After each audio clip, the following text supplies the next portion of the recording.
Imagine waking up to realize that the people you trust most, the government, corporations, even doctors, have been hiding dark secrets, manipulating events, and sometimes even using you as a pawn in their schemes.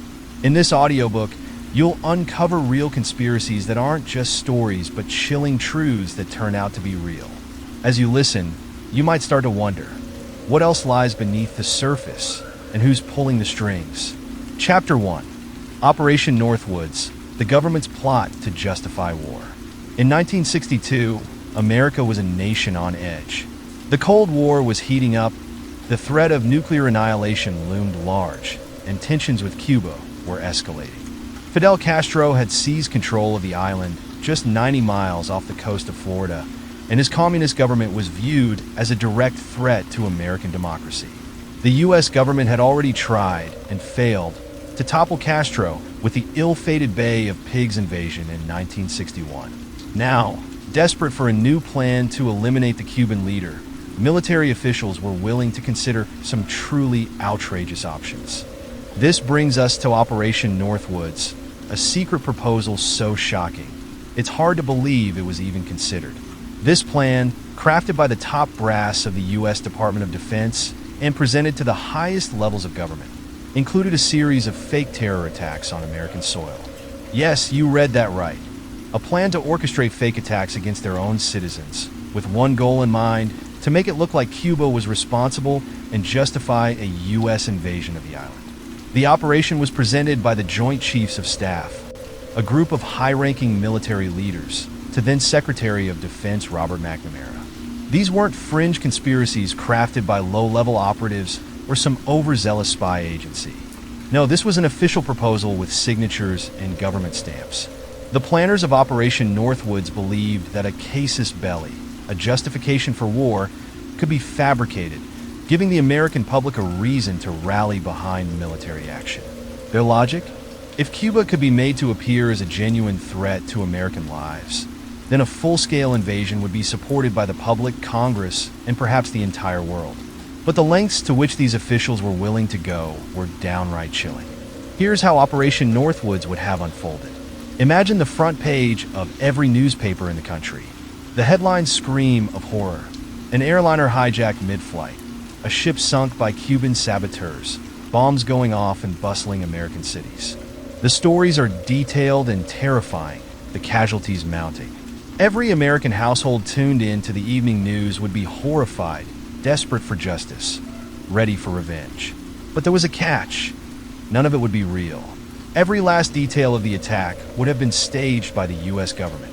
One of the more terrifying ideas involved faking the destruction of a U.S. airliner filled with college students.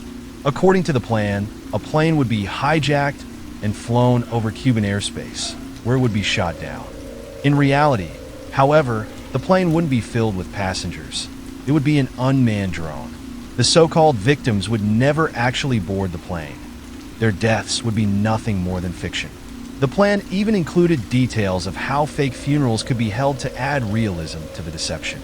The objective? To paint the Cuban government as a heartless enemy capable of downing an innocent plane.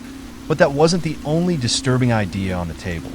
Another option was to orchestrate a series of bombings in Miami, Washington, D.C., and elsewhere, targeting innocent civilians and making it look like the work of Cuban agents. False witnesses would report seeing Cuban nationals fleeing the scene. They even considered planting fake evidence that would prove Cuban involvement. These attacks would be carried out without real casualties, but designed to seem deadly and random, heightening the public's fear of an invisible enemy. For those who dreamed up Operation Northwoods, it was all part of the act. The fear, the panic, the shock, all of it was to be manufactured for a cause they deemed greater than honesty. The depth of deception didn't stop there. The planners of Operation Northwoods even considered faking an attack on the U.S. military base at Guantanamo Bay. They proposed staging a violent raid, complete with sabotaged equipment, set fires, and even mourners holding funerals for fallen soldiers. All this would add to the story that the Cuban government was bent on violence against America. The details were spelled out meticulously, with maps, timelines, and exhaustive lists of equipment. So, what happened to this nightmarish proposal? Thankfully, cooler heads prevailed. When Operation Northwoods reached the desk of President John F. Kennedy, he was appalled. Kennedy was already wary of the military's push for aggressive action against Cuba, and he wasn't about to authorize an assault on his own people, even in the name of defeating communism. He outright rejected the plan, refusing to sacrifice American lives and values for a fabricated cause. In the end, Operation Northwoods never saw the light of day, but the plan's very existence is enough to send a shiver down anyone's spine. Operation Northwoods wasn't some fringe idea from a backroom of conspiracy theorists. It was an official government plan, drafted by high-ranking officials who believed manipulating the public was a valid path to war. And while it didn't come to pass, its proposal alone is a disturbing reminder of the extremes to which some leaders might go to achieve their goals. Operation Northwoods was eventually declassified in the 1990s, and the truth about this chilling plot stunned the public. For years, those who had suspected that the government could be capable of such deceit were dismissed as paranoid or even delusional. But with the release of these documents, what once seemed like a far-fetched conspiracy theory had become an undeniable, documented reality. And here's the unsettling part. Operation Northwoods isn't an isolated incident in history. It stands as a stark warning of the potential for deception at the highest levels of power. When conspiracy theories are thrown around in conversation, it's easy to dismiss them as fantasy. Yet, sometimes, as with Northwoods, they reveal a truth that is far more frightening than fiction. Keep in mind that Operation Northwoods is just one example of a truth that lay hidden in the shadows for decades. For those who believe all conspiracy theories are absurd, Northwoods offers a sobering counterpoint, a reminder that sometimes governments can and do plot the unthinkable. So next time you hear someone propose an outrageous theory, pause a moment before laughing. After all, they might just be right. Chapter 2, MKUltra, Mind Control in the Name of Science. In the shadowy depths of the CIA's vaults, one of the most twisted experiments in American history was unfolding. It was called MKUltra, a mind-bending, spine-chilling venture into the realm of mind control. Imagine a secret project designed to manipulate, exploit, and even reprogram the human mind. A venture into breaking people down, altering their memories, making them puppets in the name of science. It sounds like the stuff of dystopian horror novels, but MKUltra was terrifyingly real. Officially started in the early 1950s, MKUltra was the brainchild of the CIA, born out of Cold War paranoia and a fear that enemy states might be developing new ways to control minds. What if there was a way to manipulate people so completely they'd act against their own interests, even against their own countries? What if they could create human weapons that wouldn't even know they'd been brainwashed? With these grim ambitions, the CIA launched MKUltra, which soon became one of the darkest chapters in American history. The mission of MKUltra was simple, if deeply disturbing: to test how the human mind could be controlled, manipulated, and broken. The techniques they explored ranged from the bizarre to the barbaric. The CIA experimented with hypnosis, sensory deprivation, psychological torture, and the application of mind-altering drugs, particularly LSD. And here's the chilling part. Most of the test subjects had no idea they were involved in such experiments. They were everyday people, completely unaware that they had become guinea pigs in a government plot to unlock the secrets of the human mind. Imagine you're in the 1950s, maybe a patient in a hospital or a prisoner. You're taken into a room, administered an injection or a drink, and then your world changes in ways you can't understand. Strange hallucinations consume you. Thoughts become scrambled, and all sense of time disappears. You feel trapped, terrified, and helpless. Your mind no longer your own. Some people would wake from their drug states to find themselves restrained, confused, and with no idea how long they'd been there or what had happened to them. For these people, this wasn't a hypothetical fear. It was a nightmare they had to live through. One infamous MKUltra experiment was carried out at a psychiatric hospital in Montreal, Canada, by a Scottish-American psychiatrist named Dr. Donald Ewan Cameron. Patients, many of whom had come seeking treatment for common mental health issues like depression, were subjected to unimaginable treatments. Dr. Cameron wanted to depattern them, to erase their minds entirely, and then rebuild them from scratch. His methods? Electroconvulsive therapy, in doses far more intense than any safe medical practice would allow. And not just once or twice. Some patients were shocked hundreds of times, with electroconvulsive sessions so brutal that they erased entire years from patients' memories. And that wasn't all. Cameron would play looping audio messages to patients for hours, sometimes days on end, forcing them to listen to phrases like, "You are worthless," or "Your mother hates you." This tactic, called psychic driving, was meant to break down the mind's resistance, making it easier to control. People emerged from his therapy sessions as mere shells of their former selves, with shattered memories, broken personalities, and lives left in ruins. But perhaps the most notorious aspect of MKUltra was the use of LSD. The CIA was obsessed with the drug, seeing it as a potential miracle tool for mind control. They believed that LSD could break down a person's defenses, making them more open to suggestion, perhaps even planting ideas in their heads without them realizing it. To test this theory, the CIA began administering LSD to both willing and unwitting subjects. In some cases, CIA agents would slip LSD into the drinks of random people in public places and then observe their behavior. Innocent people were thrown into terrifying psychedelic experiences, some of them left mentally scarred for life. One of the most disturbing cases involved a scientist named Frank Olson, a CIA employee who had LSD slipped into his drink without his knowledge during a retreat with colleagues. Shortly after, Olson began experiencing severe paranoia and depression. He became convinced he was being watched, and, in a dark twist of irony, he was right. The CIA assigned agents to monitor Olson, as they feared he might reveal details of the MKUltra project. Just days later, Olson fell, or was pushed, from the 13th floor of a New York hotel. The CIA called it a suicide, but his family believed he was murdered.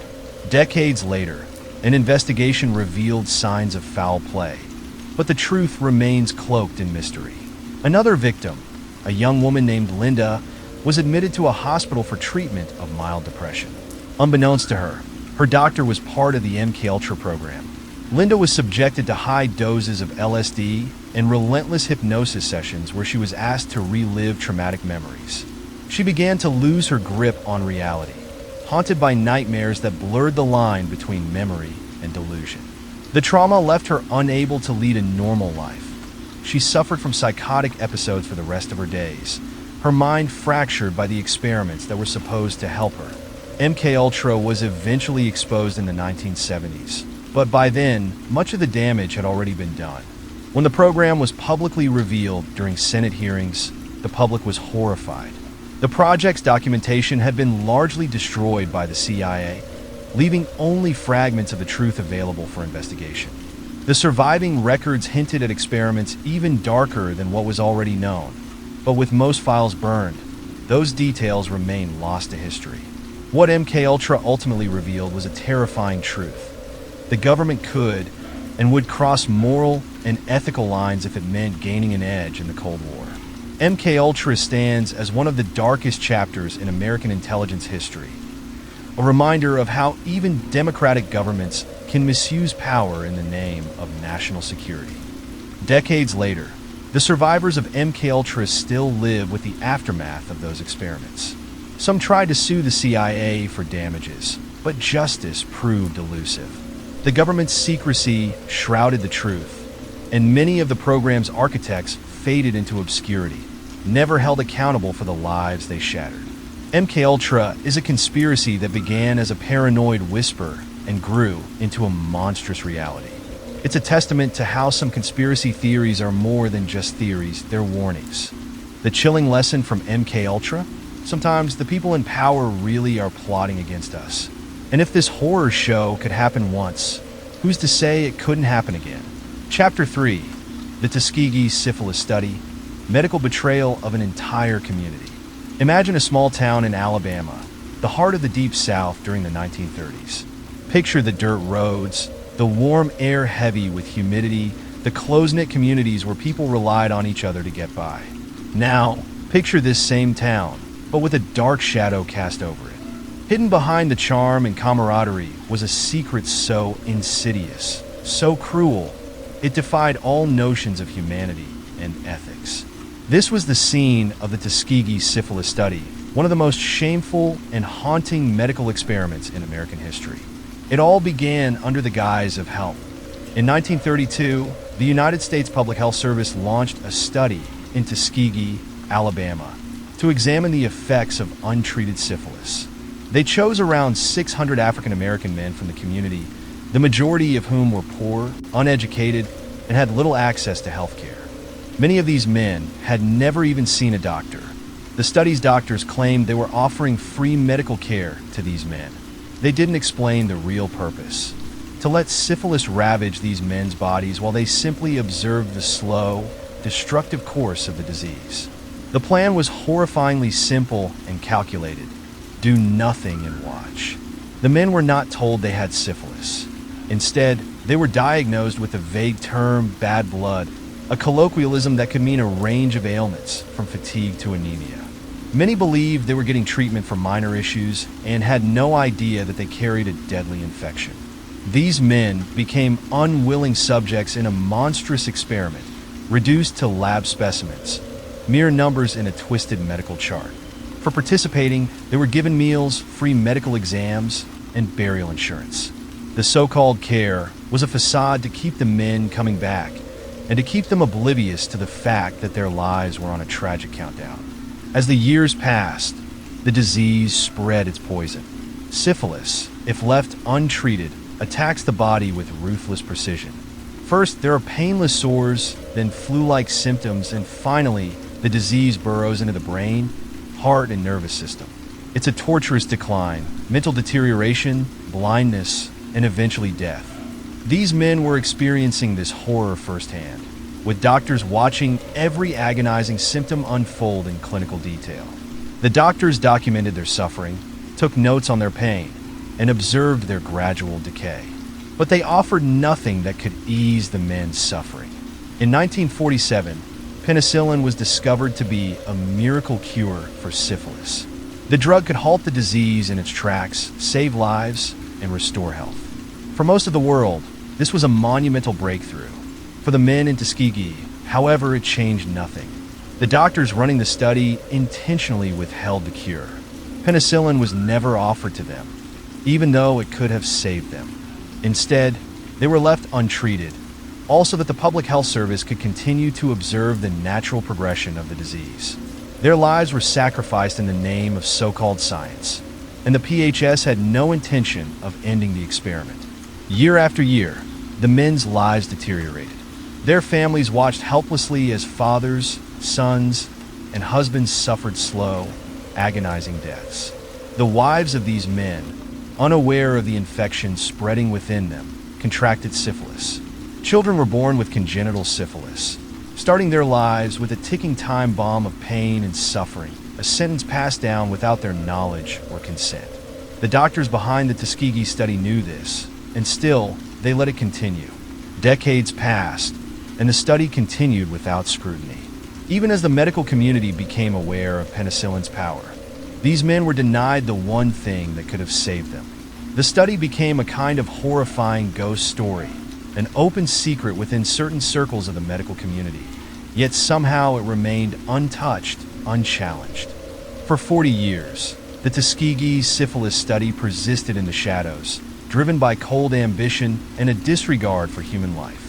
Finally, in 1972, a whistleblower named Peter Buxton, a public health investigator, exposed the study's horrors to the public. The nation was stunned, horrified by the extent of the betrayal. The scandal erupted in the media, shaking people's faith in the very institutions meant to protect them.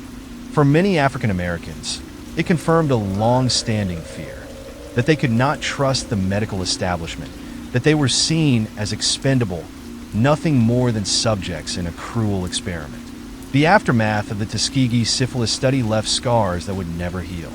Hundreds of men had died preventable deaths. Families were shattered, lives stolen.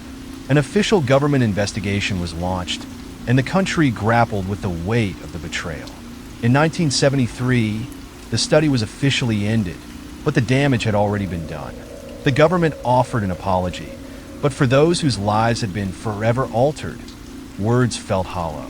The scars ran too deep, the horror too real.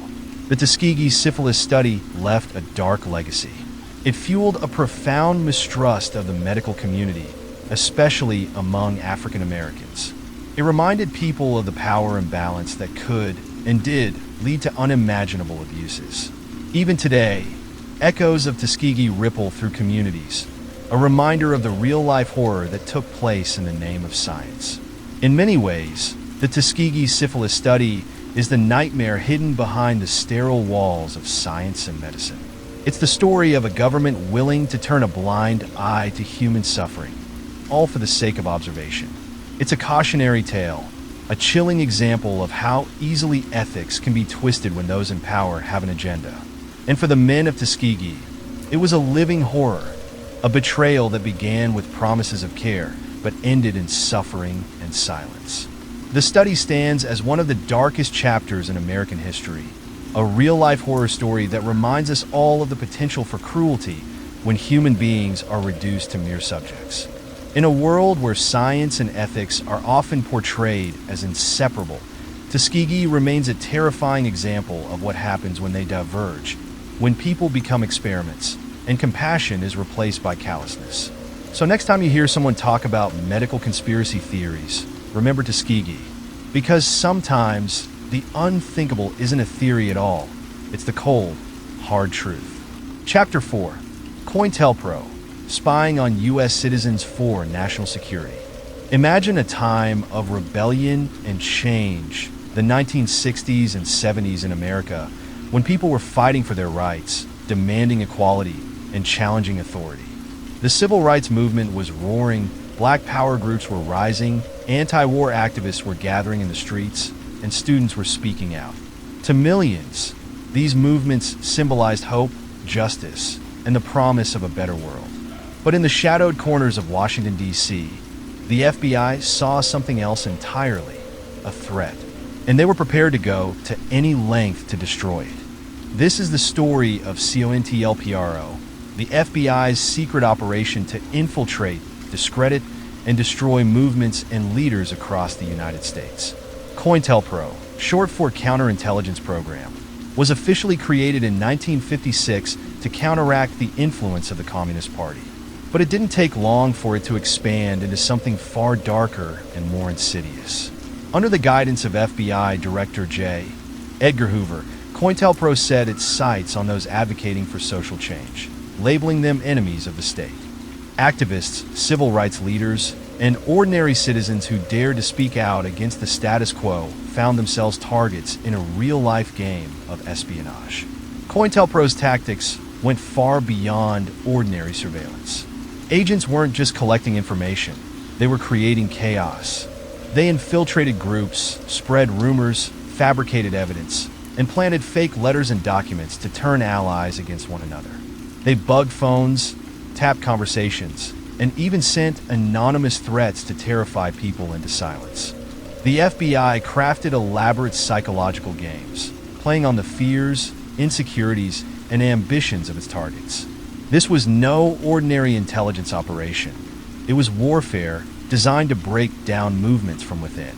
One of COINTELPRO's main targets was none other than Dr. Martin Luther King Jr., the most prominent figure in the civil rights movement. The FBI feared his influence and viewed his calls for equality and justice as a threat to the American way of life. The agency didn't just monitor Dr. King.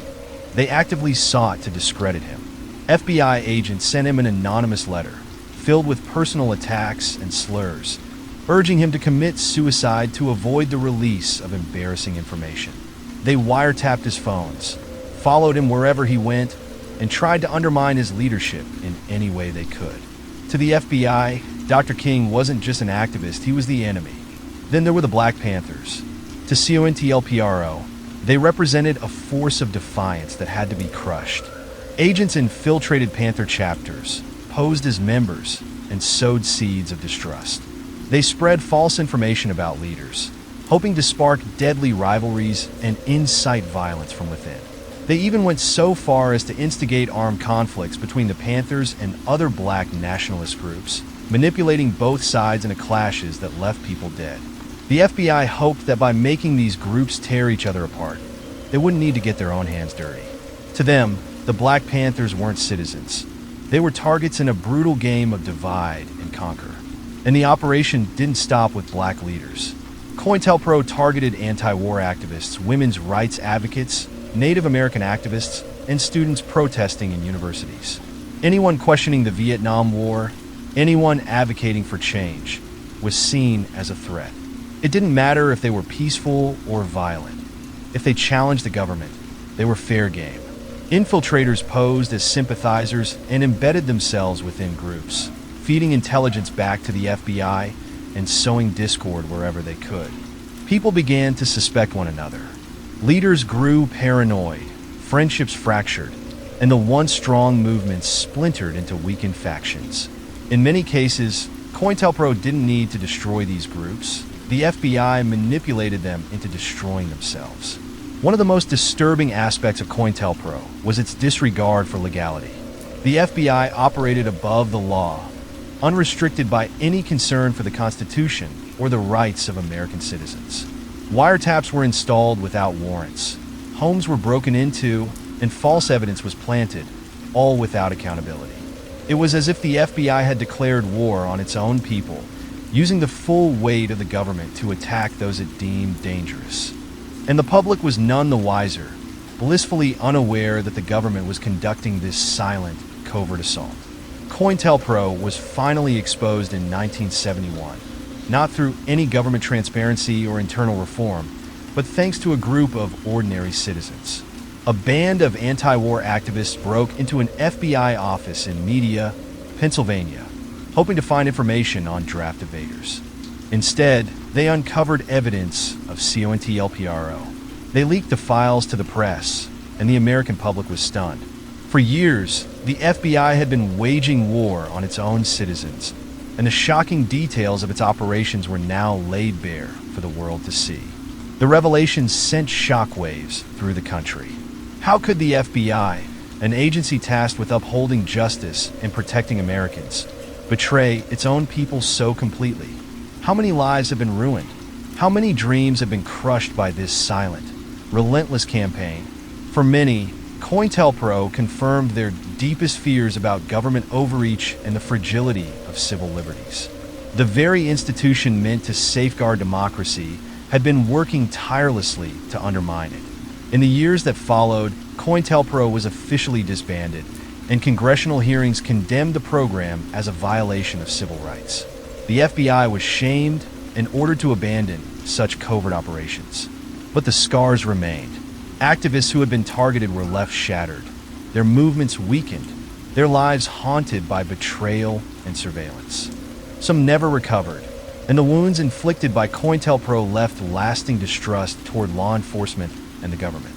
The legacy of COINTELPRO lingers, a dark reminder of what happens when the government decides that its own people are the enemy. It's a haunting story of surveillance, manipulation, and broken trust.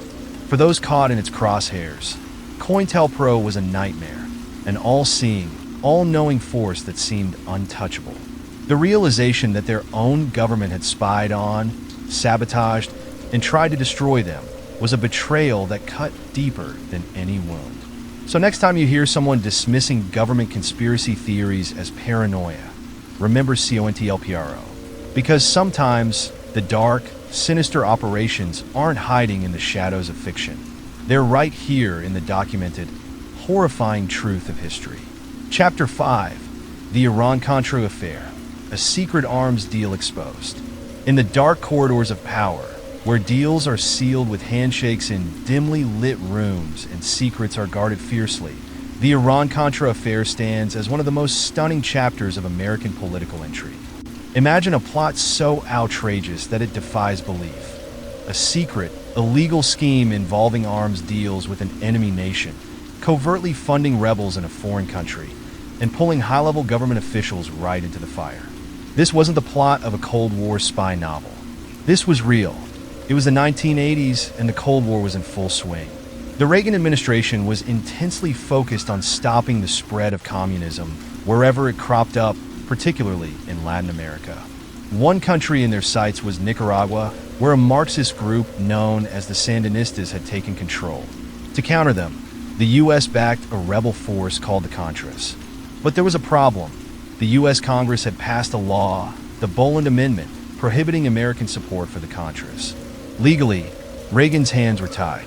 Yet, in the shadowy corners of his administration, some saw this as a hurdle to be leapt over, not a barrier to respect. Around the same time, a crisis was unfolding in the Middle East. In Lebanon, a group of Americans had been taken hostage by Iranian-backed militants. Relations between the U.S. and Iran were at an all-time low after the Iranian Revolution and the hostage crisis that had paralyzed America at the end of Jimmy Carter's presidency.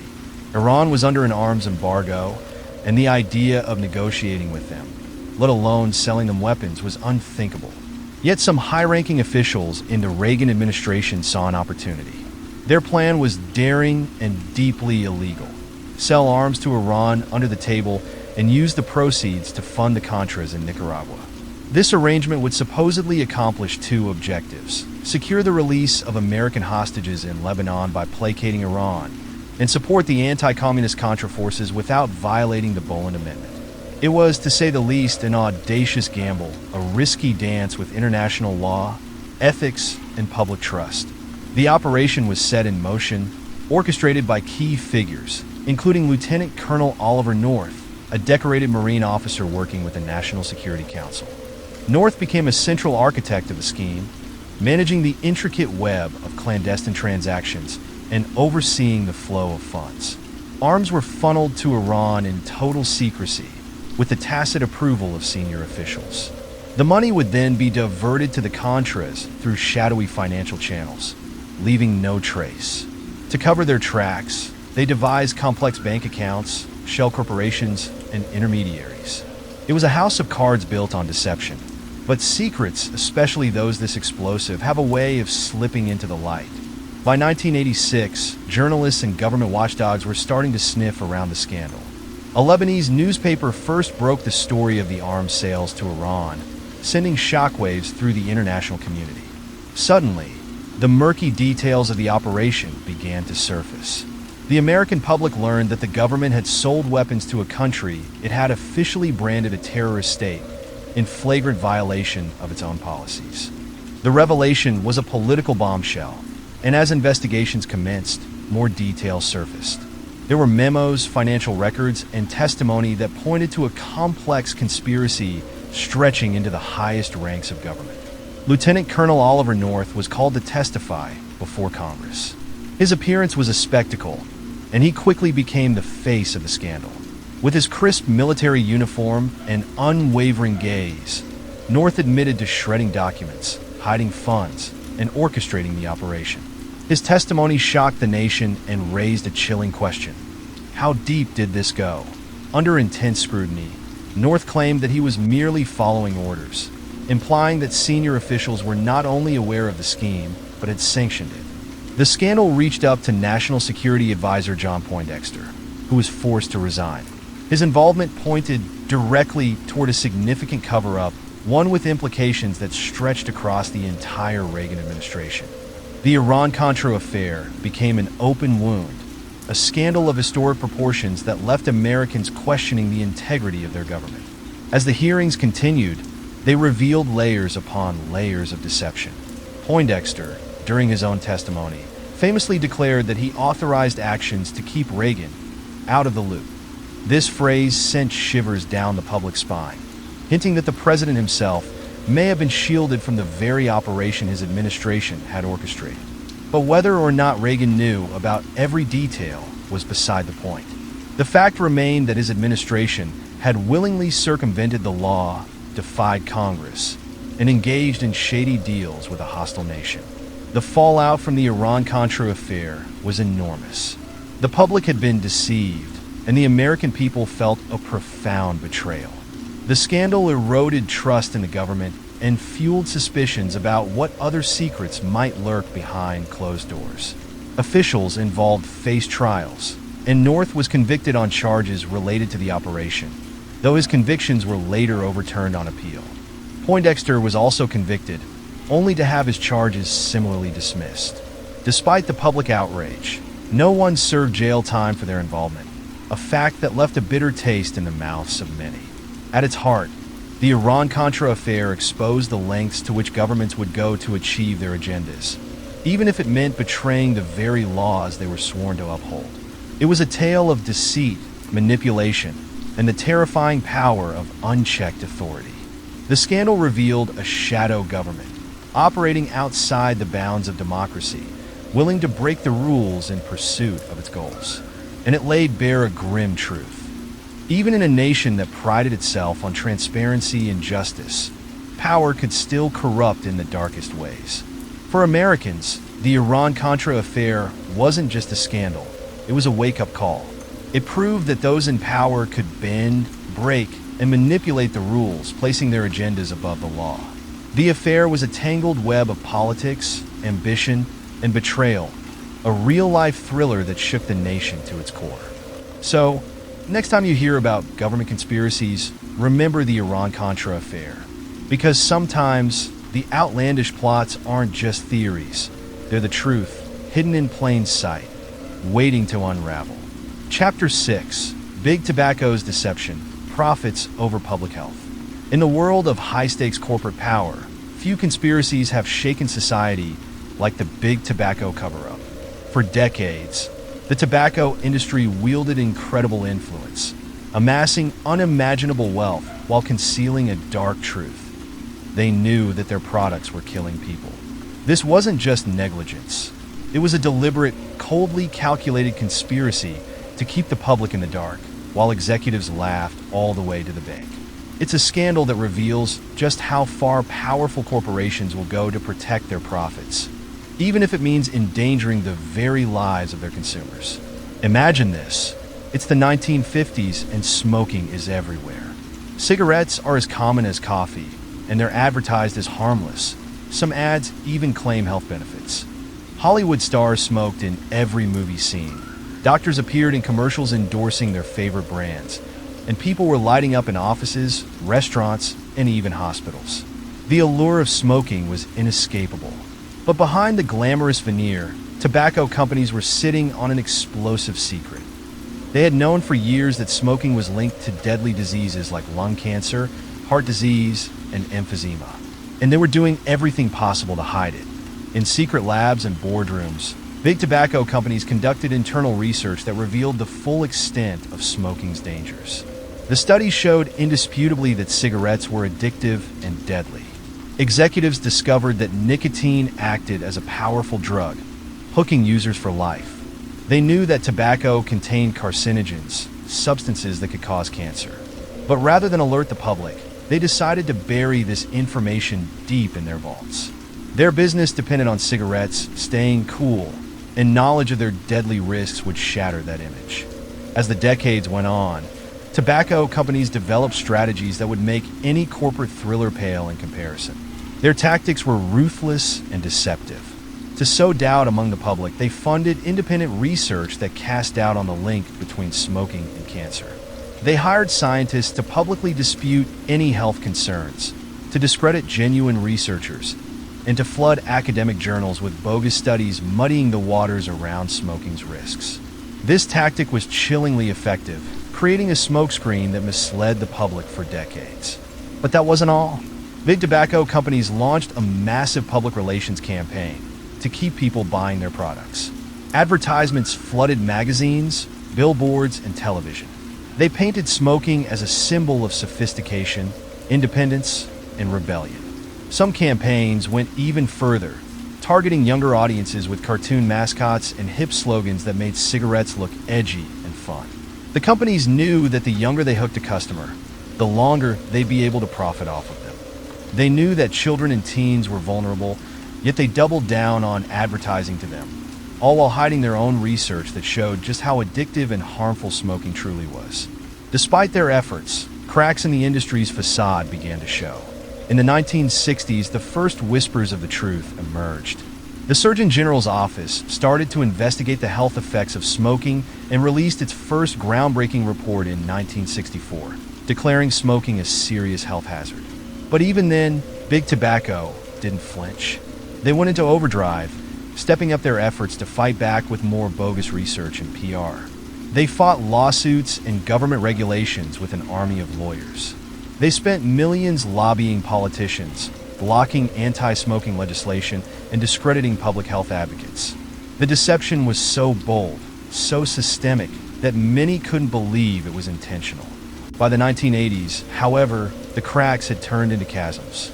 Journalists, activists, and a growing number of public health officials started to see through Big Tobacco's web of lies. More studies were linking smoking to severe health problems, and whistleblowers from within the industry began to speak out. Some of the industry's own employees, sickened by what they saw, came forward with damning evidence. One of the most famous was Dr. Jeffrey Wigand, a former executive at Brown and Williamson, who exposed shocking documents and testimonies revealing just how far tobacco companies had gone to hide the truth. In 1994, a historic event finally put Big Tobacco on trial, literally. Executives from the 7 major tobacco companies were called before Congress to testify under oath about their knowledge of the health risks of smoking. In a dramatic and chilling moment, each executive swore, with a straight face, that they believed nicotine wasn't addictive. These denials flew in the face of mountains of evidence, but the executives clung to their lies, hoping to escape unscathed. However, the tide of public opinion was turning, and the evidence was overwhelming. The full extent of Big Tobacco's cover-up was finally exposed. The fallout from the revelations was massive. Lawsuits against Big Tobacco began to pile up, led by individuals, families, and eventually states, seeking justice for the millions of lives lost or destroyed by smoking. In 1998, Big Tobacco faced a reckoning, the Master Settlement Agreement, a historic $206 billion deal in which the industry agreed to pay damages to states to help cover healthcare costs for smoking-related illnesses. This agreement also led to significant restrictions on tobacco advertising, particularly ads targeting youth. It was a turning point in public health and a major blow to Big Tobacco, though it could never fully atone for the decades of suffering they had caused. Today, the story of Big Tobacco's deception serves as a cautionary tale about corporate power and the lengths companies may go to protect their profits. The scandal not only changed the way the world viewed smoking, but also sparked a larger conversation about corporate accountability and ethics. The public realized that corporations, especially those that wield massive influence, could not be trusted to regulate themselves. The Big Tobacco scandal taught us all that sometimes the most sinister dangers lie not in the shadows, but in the brightly lit boardrooms of corporate America. The legacy of Big Tobacco's cover-up is sobering. Millions of lives were lost, not just because cigarettes are deadly, but because an entire industry chose to hide that fact. It's a real-life horror story of corporate greed, manipulation, and betrayal, one that should haunt us all as a reminder of what happens when profits are valued over human lives.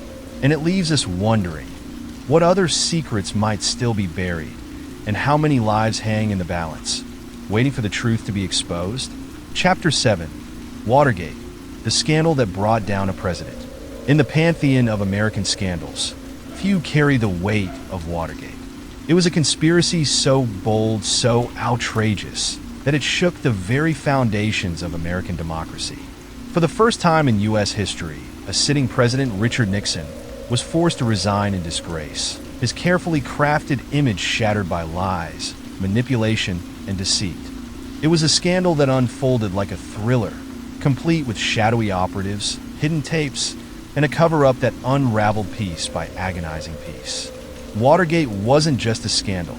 It was the ultimate cautionary tale of power unchecked and the lengths to which people will go to keep it. It began on June 17, 1972, in the dead of night. 5 men, dressed in business suits and wearing latex gloves, broke into the Democratic National Committee headquarters at the Watergate complex in Washington, D.C. They weren't looking for valuables or documents to sell. They were there on a mission to gather intelligence on Nixon's political opponents. They carried listening devices, cameras, and enough cash to cover their tracks if anything went wrong. But that night, fate threw a wrench in their plans. They were caught red-handed by security guards who noticed tape covering the building's door locks, and the men were swiftly arrested. What initially seemed like a petty crime soon spiraled into something much darker. Reporters Bob Woodward and Carl Bernstein from the Washington Post caught wind of the break-in and began to dig deeper. They sensed something was off. Why were these men, with ties to Nixon's re-election campaign, sneaking into Democratic headquarters? Their suspicions were stoked further by an anonymous informant known only as Deep Throat, who met Woodward in dark garages and whispered cryptic warnings. Follow the money. And follow the money they did, uncovering a tangled web of corruption, espionage, and a sinister plot to sway the upcoming presidential election. As the investigation unfolded, it became clear that the Watergate break-in was no isolated incident. It was just one piece of a massive surveillance campaign orchestrated by Nixon's administration. Nixon's re-election committee, known as CREEP, had gone to astonishing lengths to secure his victory. They spied on opponents, sabotaged campaigns, and even orchestrated dirty tricks to discredit rival politicians. And all of it was sanctioned from the highest levels of government. Nixon's team wasn't just playing dirty. They were playing to win at any cost. But Nixon was about to learn a hard lesson. Even the most powerful man in the country can't hide from the truth forever. In 1973, as the Senate began to investigate Watergate, a bombshell revelation surfaced. During a routine Senate testimony, an aide casually mentioned that Nixon had installed a recording system in the Oval Office. Every conversation, every order, every whispered plan had been captured on tape. Suddenly, the stakes of the investigation skyrocketed. Those tapes held the key to Nixon's fate, the undeniable proof of his involvement in the cover-up. The country watched in shock as the scandal took on a life of its own. Nixon, defiant and proud, refused to release the tapes, claiming executive privilege. He argued that as president, he had the right to keep them private. But the public, the media, and eventually the courts weren't buying it. In a landmark decision, the Supreme Court ordered Nixon to hand over the tapes. Trapped and cornered, he reluctantly complied. When the tapes were finally revealed, they exposed a side of Nixon the public had never seen before, a man paranoid, manipulative, and utterly consumed by power. One tape, recorded just days after the break-in, captured Nixon discussing a plan to use the CIA to block the FBI's investigation into Watergate. The infamous smoking gun tape, as it was called, revealed beyond any doubt that Nixon had been involved in the cover-up from the very beginning. It was an undeniable, damning piece of evidence. In the court of public opinion, Nixon was guilty. By now, the walls were closing in. Members of Nixon's administration were resigning or being charged left and right. The press was relentless, the public outraged. As the truth became inescapable, Nixon's support evaporated, even among his closest allies. It was only a matter of time before he faced impeachment. Faced with the inevitable, Nixon took the unprecedented step of resigning on August 8, 1974. In a televised address, he announced his decision, though he stopped short of admitting guilt. "I have never been a quitter," he said, his voice heavy with defeat. "But as president, I must put the interests of America first." The following day, Nixon left the White House in disgrace, leaving behind a legacy tainted by scandal. He was succeeded by his vice president, Gerald Ford, who issued him a controversial pardon that granted Nixon immunity from prosecution. Ford's decision was met with outrage, but he defended it as a step toward healing the nation. Yet for many, the scars of Watergate would never fully heal. Watergate was more than a scandal. It was a wake-up call. It exposed the rot within the highest levels of government and reminded Americans that no one, not even the president, is above the law. It taught the public the power of a free press and the importance of holding leaders accountable. Woodward and Bernstein's dogged pursuit of the truth showed the world that journalism isn't just about headlines and stories. It's about uncovering the secrets that those in power want hidden. In the end, Watergate stands as a chilling reminder of the fragility of democracy. When power is unchecked and accountability ignored, the very principles of freedom and justice are at risk. The scandal left Americans with a bitter lesson in distrust, one that still echoes through the halls of power today. Watergate was a tale of corruption and downfall, a story of how greed and paranoia can destroy even the most powerful. And it leaves us with a haunting question. If a president was willing to go this far to maintain control, what other secrets might still lurk behind closed doors? The truth might be out there, waiting to be uncovered by those brave enough to ask the right questions.